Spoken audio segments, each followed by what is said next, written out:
Jau 10 gadus mēs izgatavojam zāles pļāvējus. Motoblokus, ar kuriem iespējams ne tikai nopļaut jebkura garumā zāli, bet arī krūmus līdz 3 cm riesnumam. Ar zāles pļāvēju zāli var sasmalcināt vai arī nopļaut priekšsienu.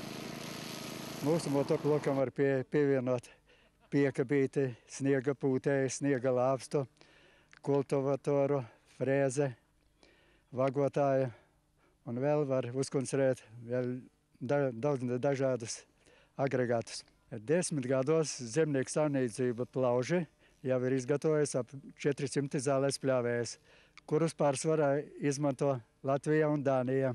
Salaspils botaniskais dārzs jau ir iegādējis 5 zāles pļāvējus, kā arī vairāki pagasti pa 2-3 zāles pļāvēji. Mēs izgatavojam dažādu platumu zāles pļāvējus, un cena ir sākot no 350 līdz 800 latiem. Kā uzņēmējam Pēterkungam ir kāda nepiepildīta vēlēšanās.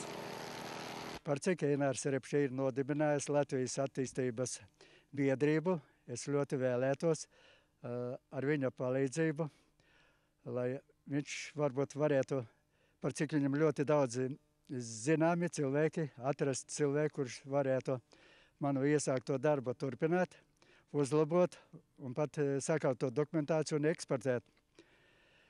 Ar jūsu televīzijas palīdzību es ļoti vēlētos ar viņu satikties.